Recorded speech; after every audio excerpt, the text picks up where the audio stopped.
नाशिक महापालिकेच्या 7व्या सार्वत्रिक निवडणुकीसाठी गुरुवारी अटीतटीची लढत झाल्यानंतर आज मतमोजणी होणार आहे। यानंतर नाशिकची सत्ता कुणाच्या हाती जाणार याचा फैसला होईल। 100+चा दावा करणारी भाजप, शिंदे सेना, अजित पवारांची राष्ट्रवादी युती की मग महाविकास आघाडी याकडे सगळ्यांचं लक्ष लागले। 10 वाजेपासून मतमोजणी सुरू होईल।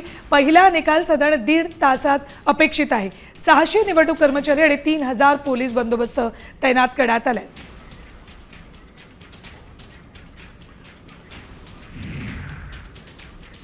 तर नाशिक मधली परिस्थिती काय आहे ते आपल्याला जाणून घ्यायचंय। जाऊयात ते नाशिकला, आमचे प्रतिनिधी अभिजित सोनवणे आपल्या सोबत आहेत। अभिजित, नाशिकमध्ये भाजपमध्ये प्रचंड संघर्ष झाला होता। एबी फॉर्म पळवण्यापासून मोठे राडे झाले होते। या सगळ्यात आज आता अखेर मतमोजणी होते। काय एकंदरीत चित्र, कोण सत्तेचा सोपान राखणार?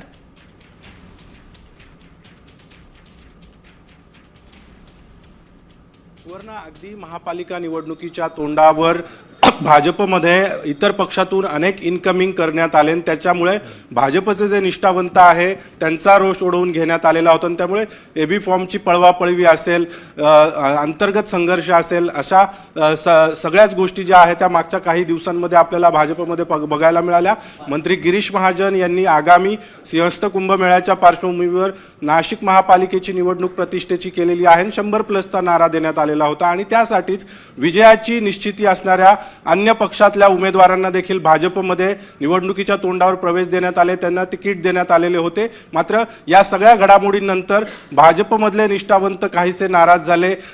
या सगळ्या घडामोडींच्या फोडाफोडीच्या राजकारणामुळे याचा कुठेतरी परिणाम जो आहे तो भाजपचा जो 100+चा नारा होता तो त्याला कुठेतरी या सगळ्या घडामोडी आणि या सगळ्या गोष्टींमुळे धक्का बसलेला आहे। कारण जो कल नागरिकांचा किंवा जो अंडर करंट मागच्या काही दिवसांमध्ये नाशिकमध्ये बघायला मिळाला, त्यामध्ये शिंदेंच्या शिवसेनेला भाजपच्या या फोडाफोडीच्या राजकारणाचा मोठा फायदा होताना बघायला मिळेल अशा पद्धतीची शक्यता आहे। कारण 122 जागा नाशिक महापालिकेमध्ये शक्यता व्यक्त करतोय अभिजित। मात्र काही तासांमध्ये निकाल आपल्या हाती येतील आणि नाशिककरांनी नेमका कुणाला कौल दिला हे कळेल।